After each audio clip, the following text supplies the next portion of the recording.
Shalom, shalom, shalom, haleluya, puji Tuhan. Satu hari lagi Tuhan berikan untuk kita hari ini Jumat 2 Desember tahun 2022.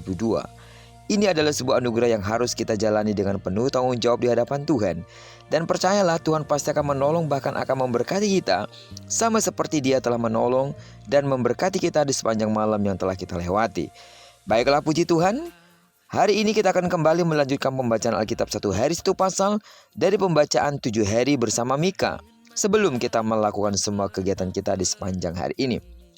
Dan hari ini kita telah memasuki hari yang ketiga, maka kita akan membaca kitab Mika pasal yang ketiga ayat pertama sampai dengan ayat yang ke-12. Judul renungan kita hari ini, siap atau tidak siap, nyatakanlah hal yang benar. Sebagai pengantar renungan ini, saya akan coba bacakan untuk kita ayatnya yang pertama dengan judul perikop, menentang pemimpin dan nabi palsu di Israel. Kataku, baiklah dengar hai para kepala di Yakub, dan hai para pemimpin kaum Israel, bukankah selayaknya kamu mengetahui keadilan? Adalah benar bahwa semua orang berhak menentukan harus bersikap seperti apa ketika ia mendapat sebuah teguran yang keras. Ada orang yang menerima teguran lalu berterima kasih karena sudah diingatkan dari kesalahannya. Namun ada juga yang merespon dengan menolak teguran itu dengan keras sekalipun ia telah melakukan kesalahan. Inilah yang terjadi pada para pemimpin, imam, nabi di tanah Yehuda pada waktu itu. Mereka menolak berita penghukuman yang merupakan teguran dari Allah atas segala dosa dan perbuatan umat Israel dan Yehuda.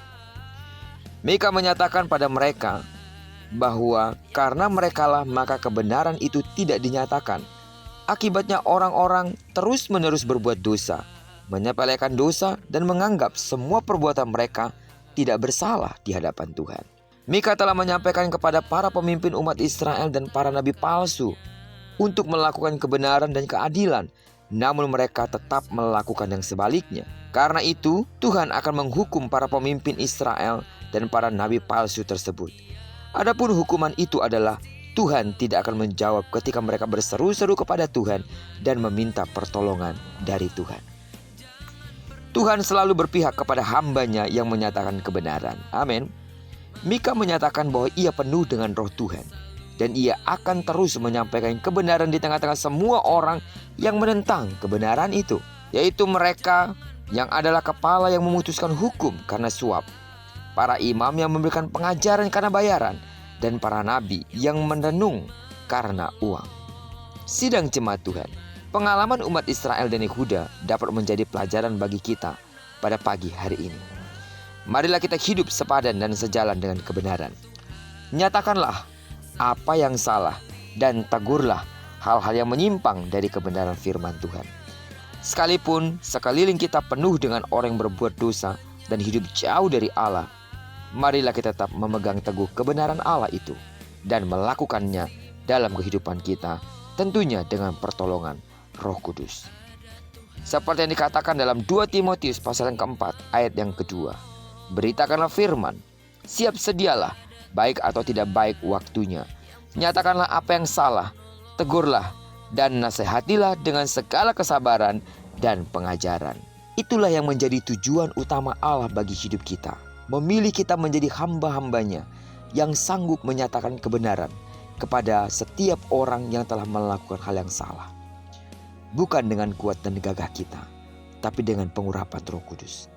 Doaku seluruh sidang jemaat Tuhan, kita semua, dengan pertolongan Tuhan, kita akan selalu siap menyatakan kebenaran kepada setiap orang, mengasihi jiwa-jiwa yang terhilang, mendoakan mereka, dan dengan penuh kasih menegur mereka dengan hikmat dan dengan kasih yang tulus di hadapan Tuhan. Sehingga sama seperti kita telah menerima kasih karunia keselamatan dari Tuhan, mereka juga akan mendapatkan kasih karunia keselamatan daripada Allah. Sehingga satu kali setiap lutut akan bertelut, setiap lidah akan mengaku bahwa Yesus adalah Tuhan. Karena kita mau dipakai oleh Tuhan untuk menyatakan kebenaran meskipun terkadang kita harus ditolak. Dengan pertolongan Tuhan dan urapannya, kita akan tetap maju memberitakan sebuah kebenaran sesuai dengan kebenaran Allah. Terpujilah nama Tuhan. Diberkatilah kita sepanjang hari ini, digenapi firman yang telah berjanji bahwa apa yang dikerjakan tangan kanan dan tangan kiri kita dibuatnya berhasil. Dan karena kita telah menyerahkan diri kita sepenuhnya ke dalam tangan kendali Tuhan, maka kemana dan dimanapun kita sepanjang hari ini, berkat Tuhan menyertai setiap langkah-langkah kita. Diberkatilah kita bersama dengan orang-orang yang kita kasihi, serta bersama dengan orang-orang yang kita cintai dimanapun mereka berada. Terpujilah nama Tuhan. Shalom.